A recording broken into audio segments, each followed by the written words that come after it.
Vous vous êtes certainement un jour demandé à quelle époque vous aimeriez atterrir si une machine à voyager dans le temps vous le permettait. Et du coup, vous devez vous demander ce qui pourrait pousser un voyageur du passé ou du futur à s'arrêter à notre époque un peu nulle. Peut-être pour voir jouer Federer ou pour nous mettre en garde contre le réchauffement climatique. En tout cas, quelques personnes ont essayé de nous convaincre qu'elles venaient d'une époque lointaine et même quand c'est difficile, on adorerait les croire. Petite sélection de ces grands voyageurs. Numéro 1, Noah, le pronostiqueur d'élection. Commençons par une histoire qu'on pourra rapidement vérifier. En 2018, un type se présentant sous le nom de Noah fait la une des journaux. Il affirme en effet venir de 2030 et nous explique que la petite fille de Martin Luther King, Yolanda Renee King, sera élue présidente des États-Unis, mais qu'avant cela, Trump sera réélu, puis un autre candidat dont il préfère taire le nom. Ce président mystère, contre toute attente, fera des trucs horribles, ce qui permettra à la très jeune descendante du pasteur d'être élue à 21 ans seulement, au lieu des 35 requis aujourd'hui. On est sur une belle cote. Numéro 2, Pellegrino Ernetti, l'inventeur du chronoviseur.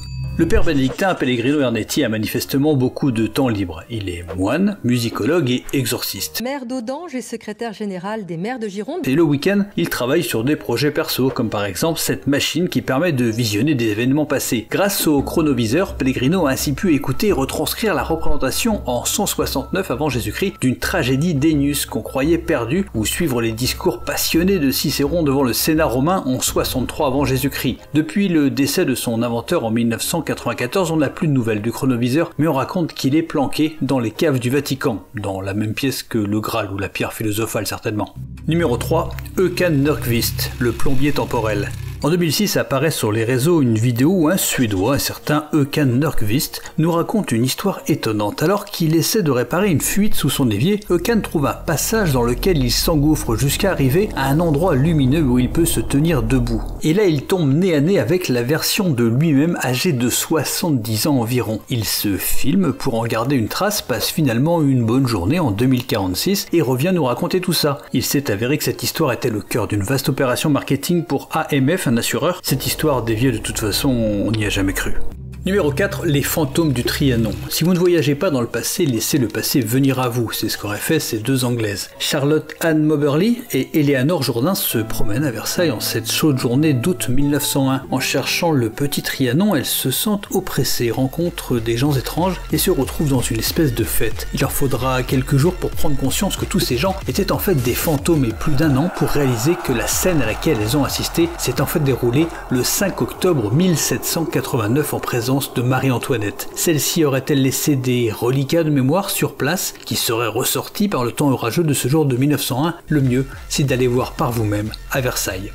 Numéro 5, John Titor, le soldat du futur. Entre octobre 2000 et mars 2001, d'étranges messages sont publiés sur des forums informatiques. Un certain John Titor, se présentant comme un militaire en 2036, dit avoir été envoyé dans le passé pour dénicher un IBM 5100 afin de surmonter le bug de l'an 2038, un souci connu d'encodage des dates en 32 bits. Jusqu'ici, son histoire se tient. Après, John va un peu s'enflammer. Il nous annonçait pour 2015 une troisième guerre mondiale et quelque chose comme 3 milliards de morts. Aujourd'hui, on ne sait pas avec certitude qui est à l'origine de cette histoire. On sait juste qu'on s'en sort finalement pas si mal. Numéro 6, Andrew Carlson, le trader en avance sur tout le monde.